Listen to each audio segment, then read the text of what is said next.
Everybody asking how we doing, say we good. Don't need no one to tell me how to live just like they would. It ain't their business, but they in it, I don't know why. Revolved around my life after I found another.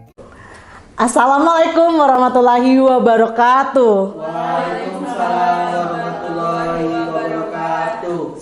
Selamat pagi, salam sejahtera untuk kita semua. Baik Bapak Ibu, untuk memacu semangat kita pagi ini, boleh kita cek semangatnya dulu. Cek semangat, semangat pagi. Pagi. Luar biasa, tetap semangat. Baik, terima kasih Bapak Ibu peserta pelatihan. Di sini kita akan melanjutkan materi tentang pelatihan dasar pengendalian dan surveillance vektor. Sebelumnya, izinkan saya memperkenalkan diri saya. Saya Noviriansyah Hartika, saya Widya Iswara di BPPK Ciloto. Saya alumni dari S2 Parasitologi dan Entomologi Kesehatan IPB. Nah, sebelumnya saya pengen tahu, Bapak Ibu pernah melihat nyamuk yang ada di gambar di depan ini? Pernah. Oke, kalau sudah pernah, siapa yang bisa menyebutkan jenis nyamuk di depan ini? Silakan Mas Philip. Itu nyamuk Aedes aegypti. Iya, benar banget. Jadi ini adalah nyamuk Aedes aegypti, di mana nyamuk Aedes aegypti adalah penyebab penyakit yang sekarang sangat mewabah di Indonesia. Kira-kira penyebab penyakit nyamuk apakah ini? Ada yang bisa membantu menjawabnya? Silakan Ibu Siska. Ini nyamuk yang menyebabkan penyakit DBD. Oke, benar banget. Jadi nyamuk Aedes aegypti adalah penyebab penyakit DBD atau demam berdarah dengue yang sekarang sangat susah dibasmi di Indonesia, di mana nyamuk demam berdarah dengue ini perkembangannya sangat cepat dan dia ketika berkembang juga menghasilkan telur yang sangat banyak. Nah, di mana di sini saya sudah memaparkan RBMP dan RP saya akan mengambil materi tentang surveillance vektor dengue. Nah, di mana tujuan pembelajaran ini kita diharapkan peserta mampu melakukan surveillance vektor dengue. Nah, kemudian ada indikator hasil belajarnya, di mana indikator hasil belajarnya ada dua. Yang pertama, Bapak Ibu mampu menjelaskan surveillance jentik atau larva Aedes aegypti. Kemudian, Bapak Ibu mampu menjelaskan surveillance nyamuk dewasa. Nah, kemudian ada materi pokoknya. Di sini saya mengambil materi pokok tentang surveillance vektor dengue, di mana submateri pokoknya ada surveillance jentik atau larva Aedes. Yang kedua ada surveillance nyamuk dewasa. Nah, sebelum kita belajar, kita tahu tentang surveillance vektor, jadi kita harus mengetahui apa itu surveillance vektor dengue. Surveillance vektor dengue adalah pengamatan vektor secara sistematis dan terus-menerus, di mana kemampuannya sebagai penular penyakit yang bertujuan sebagai dasar untuk memahami dinamika dari penularan penyakit dan upaya pengendaliannya.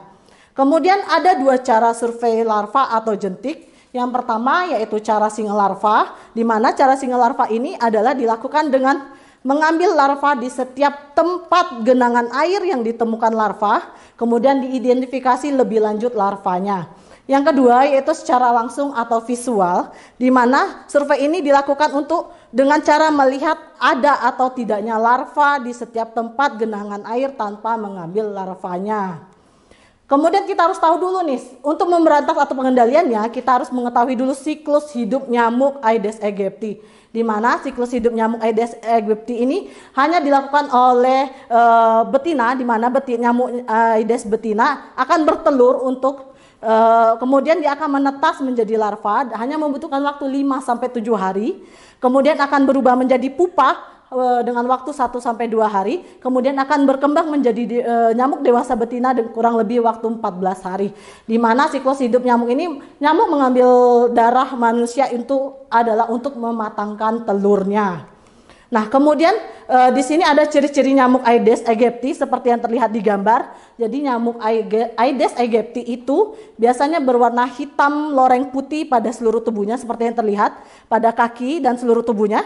Kemudian mampu terbang hingga 100 meter, kemudian hidup di dalam dan di sekitar rumah. Maksudnya di dalam rumah adalah di tempat di mana terdapat tempat penampungan air. Kemudian di sekitar rumah juga berada biasanya di pas-pas bunga.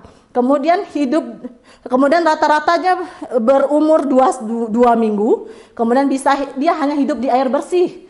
Nyamuk Aedes aegypti tidak bisa hidup di air got atau selokan. Kemudian kita akan mempelajari tentang surveillance nyamuk dewasa, di mana surveillance nyamuk dewasa adalah upaya pengamatan keberadaan nyamuk penular termasuk pengamatan jumlah, kepadatan, penyebaran, dan dinamika vektor tersebut. Nah, kemudian kita harus tahu dulu tempat resting nyamuk dewasa untuk melakukan pengendaliannya, di mana ada 3 tempat resting nyamuk dewasa. Yang pertama itu tempat penampungan air atau TPA, yaitu yang ada di rumah Bapak Ibu sekalian, seperti di bak mandi, WC maupun di ember dan lain-lainnya. Kemudian ada tempat penampungan air bukan keperluan sehari-hari, di mana di situ adalah tempat minum burung. Jika di rumah Bapak Ibu ada sangkar burung, kemudian di vas bunga baik di dalam maupun di luar rumah. Kemudian yang ketiga ada tempat penampungan air alamiah, di mana di situ ada biasanya bekas-bekas tempurung kelapa yang suka dibuang oleh masyarakat. Kemudian lubang pohon, biasanya ada lubang pohon. Di situ ada bisa menyimpan genangan air. Disitulah nyamuk bisa menjadi tempat restingnya. Kemudian juga di pelepah pisang yang sudah runtuh atau jatuh ke tanah. Di situ akan tertampung air. Nah, disitulah nyamuk akan berkembang biak.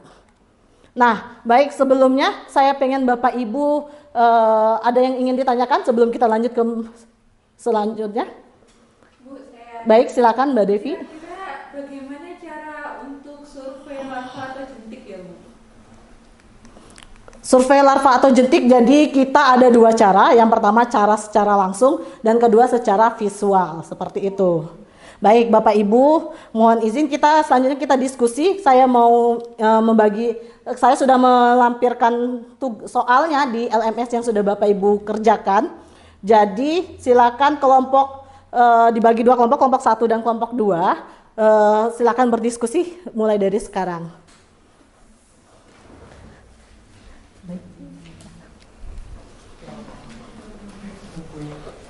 Baik, sudah selesai ya? Sudah, Oke, sudah. baik, terima kasih. Baik, silakan Bapak Ibu sudah tahu jawabannya ya, kira-kira apa yang akan Bapak Ibu jawab. Nah, baik, kelompok kita mulai dari kelompok 1. Silakan kelompok 1 menjawab pertanyaannya. Baik, izin Bu menjelaskan untuk ciri-ciri nyamuk Aedes aegypti. Yang pertama, berwarna hitam, oranye putih pada seluruh tubuh. Oke. Kemudian hidup di dalam dan di sekitar rumah. Kemudian hidup di air bersih, tidak bisa hidup di selokan atau got. Kemudian yang terakhir, rata-rata berumur 2 minggu. Baik, luar biasa. Beri tepuk tangan yang semangat untuk Mbak Vina.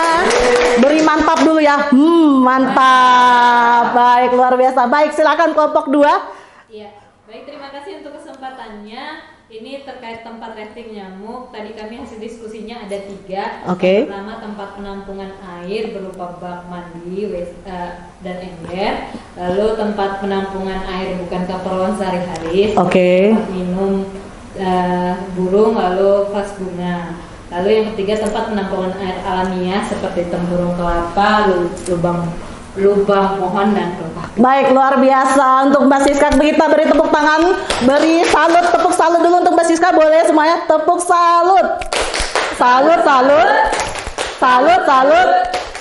Salut. Baik, luar biasa. Terima kasih Bapak Ibu. Diskusinya luar biasa. Bapak Ibu sangat interaktif dalam diskusi ini. Saya ucapkan luar biasa terima kasih. Kemudian kita akan mengadakan evaluasi, di mana evaluasinya bisakah Bapak Ibu menyebutkan 2 cara surveillance jentik atau larva? Silakan, ada yang bisa membantu? Iya, saya Bu. Oke, silakan Mbak Siska. Jadi ada 2 cara survei larva jentik. Yang pertama cara single larva, yaitu mengambil larva di setiap tempat genangan air yang ditemukan. Lalu secara langsung atau visual melihat ada tidaknya larva di setiap tempat genangan air tanpa mengambil larva. Ih, luar biasa. Terima kasih Mbak Siska. Ternyata benar-benar menyimak. Baik, Bapak Ibu, mari kita simpulkan dari pelatihan ini. Jadi Bapak Ibu bisa surveillance jentik atau larva Aedes aegypti adalah dapat dilakukan dengan cara single larva dan secara langsung atau visual. Yang kedua yaitu surveillance nyamuk dewasa Aedes aegypti adalah merupakan upaya kegiatan pengamatan keberadaan nyamuk. Nah, kemudian saya memberikan sebuah quotes di mana jangan tanyakan pada dirimu apa yang dibutuhkan dunia, tapi bertanyalah apa yang membuatmu hidup. Kemudian kerjakan, karena yang dibutuhkan dunia adalah orang yang antusias. Baik, sampai di sini saya ucapkan terima kasih. Assalamualaikum warahmatullahi wabarakatuh. Everybody asking how we doing, say we good. Don't need no one to tell me how to